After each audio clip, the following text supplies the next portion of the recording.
C'est une belle rencontre entre deux mondes. D'un côté, une entreprise qui a l'habitude de travailler le métal, le bois, le plexi. Et de l'autre, deux designers qui imaginent des objets beaux et utiles. Cela se passe au sein de Metal Group à Marcinelle, une ETA, une entreprise de travail adapté. C'est une entreprise classique, mais avec un petit plus, et même un grand plus. On fait travailler des personnes en situation de handicap, et nous sommes ici 170 à peu près. Notre but, c'est de travailler du manuel ou du semi-automatique, parce que notre objectif, c'est de faire travailler un maximum de personnes en situation de handicap. Ces clients, ce sont d'autres entreprises de la région qui sous-traitent une partie de leur production ou même des particuliers, par exemple, à la recherche de mobilier. Aujourd'hui, l'entreprise couvre 10 métiers, notamment ferronnier, tôlier, ébéniste, découpeur laser. Et forcément, ces activités produisent des chutes, des déchets, ce qui a donné des idées à sa directrice. Les déchets, avant, on les mettait dans un conteneur et on s'est dit, mais en fait, on peut en faire quelque chose. Voilà, on a du plexi, on a du bois, on a du métal, mais donc créons quelque chose de nouveau. Un ouvrier, un jour, il a pris quelques déchets et il a fabriqué un petit meuble. Puis on s'est dit, mais c'est génial.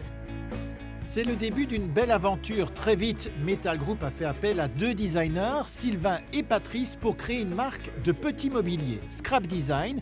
Dans la jeune collection, on trouve notamment une lampe, un tabouret ou encore une horloge de table. Metal Group met de côté ou nous envoie un message pour savoir si ça nous intéresse, nous designers, qui mettent de côté tel ou tel matériau qui sont des rebuts de leur propre travail de tous les jours. Et donc on a des possibilités de différentes essences de bois, on a différentes couleurs de plastique, on a différents métaux qui nous sont offerts. Et donc nous, on trie déjà par rapport à ça pour savoir ce qui nous intéresse, ce qui ne nous intéresse pas dans les projets futurs. Les échanges sont donc constants avec les ouvriers pour détecter les chutes les plus intéressantes. Une manière de fonctionner différente qui réjouit Jonathan et Patrick. J'ai appris le métier ici, un peu à l'école, mais le plus c'est ici. Moi, c'est la soudure qui me plaît. Voir la finition, que ça sert à quelque chose pour les gens. Là, on fait des cajots pour des clients. Voilà, il y a plusieurs couleurs. On le fait de bon cœur, comme il faut, parce que c'est pour un client. On essaie de faire le plus possible, le mieux possible, pour que le client soit satisfait, qu'il revienne après.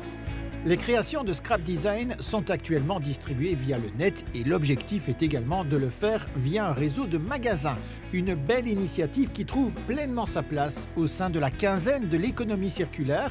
C'est partout en Wallonie, du 7 au 18 octobre, et c'est l'occasion de mettre en avant l'innovation.